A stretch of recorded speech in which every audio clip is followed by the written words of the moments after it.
In order to win the Super Bowl, they have to win or in order to get the first seed, they're going to have to go and win pretty much every game on the rest of their schedule.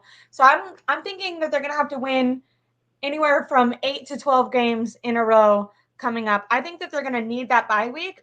I was honestly pretty discouraged by the maybe vulnerability that the players and coaches shared by talking about how tired and slow they were before the bye week and really admitting how necessary that bye week was because now I think they said that in a way oh well now we're revitalized. But for me, I was kind of like, okay, well that just means that at the end of the season, if you don't get the first seed, you're going to be going to the playoffs not revitalized. Because if you guys were slow 8 games into this or 9 games into the season, how are you going to be when you have to go on another run? So that kind of scared me.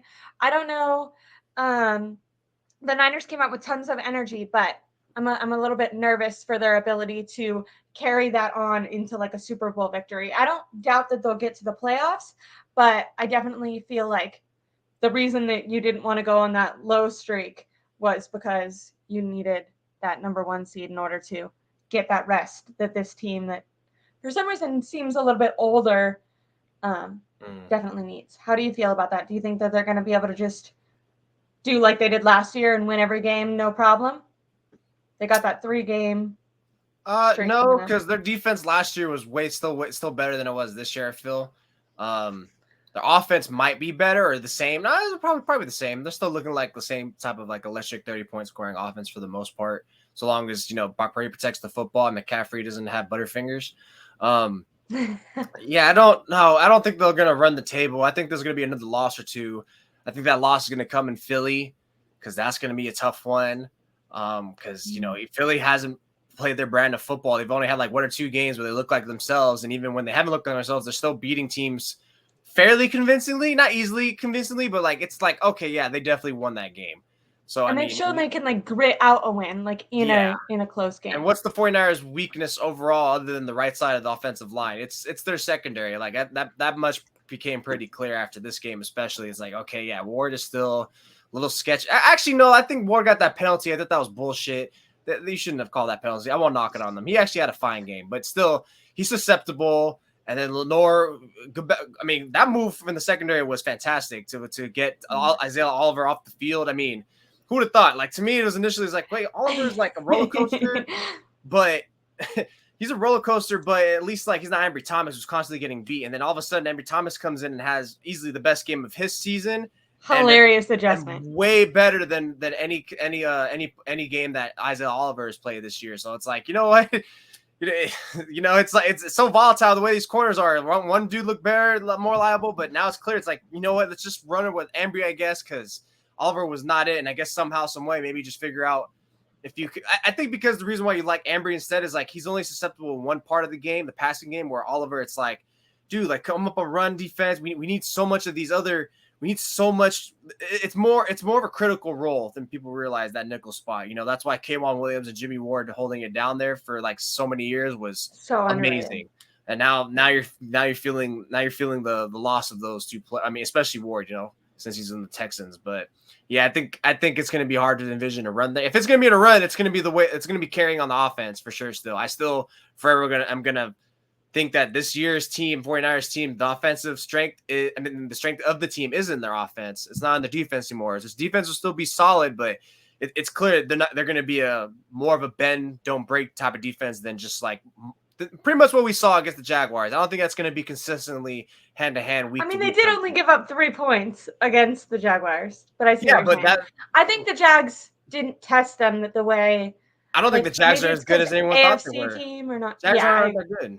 They're not that good. That's the that feeds back into what I was saying. It wasn't that impressive of wins. They're not great. They were on a 6-game winning streak, but I was hosted on with a good friend of mine, Ryan Green, hosts a radio station in Jacksonville. And he said, yeah, we're on a 6-game winning streak. And even he was skeptical. He's but I'm not a believer in this team. They do all this thing. I'm wow, really? Read that down low? And sure enough, you see it. I mean, Jaguars aren't that legit of an opponent. Not to take anything away from that win. That's a great win. That's part of why they look that way. But yeah, I just think you're going to be facing more of those stronger teams. Again, like a Philadelphia, that it's gonna really come to its head. So at that point, what's the offense gonna do? How far can Brock Purdy, McCaffrey, can you players stay healthy? You know, how far that was the more impressive thing I saw, is that everything was getting utilized. It wasn't just one or two players. It was like everyone. And it's like finally, and no Christian McCaffrey. We've been calling not getting ran into the ground. We've been calling for that for so long. I do think. Really quickly? Do you think that they'll beat the Seahawks both times? Do you think that they'll split with the Seahawks with that 3-game? I'm hard one. I could see them splitting. They have Philly in between? But I could also see them. I could see them winning every game. I don't know. They did last year. They won 3 times. But I think it might just be like difficult travel wise and playing in Seattle on Thanksgiving.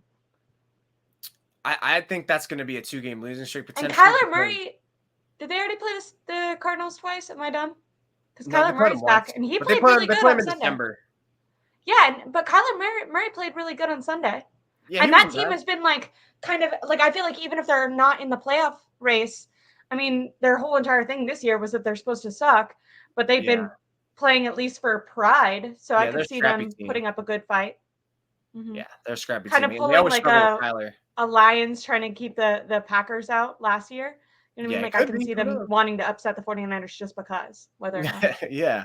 But that in between, I think it's possible there's a 2-game losing streak there, because you host Seattle, right, which should be a win, and then you go on the road a week later to play the Eagles, and then that's gonna be that game that really like wears you out, the same way the Cleveland Browns games did. Now all of a sudden you're concerned that you had like, wait, aren't you gonna be tired later? That's gonna be the one that really like drains all your energy probably. They'll probably still be fine for a couple more games because the bye week at that point would have been like 3-4 weeks ago. But yeah, that's the one that's really gonna be a beatdown. Then you got a short week in Seattle. Luckily it's in Seattle, but like West Coast wise in that sense. But that's a lot of taxing, because that's gonna be something that plays more into the Seattle's hands than the 49ers. But yeah, I see like at least 1 or 2 losses coming through here for them.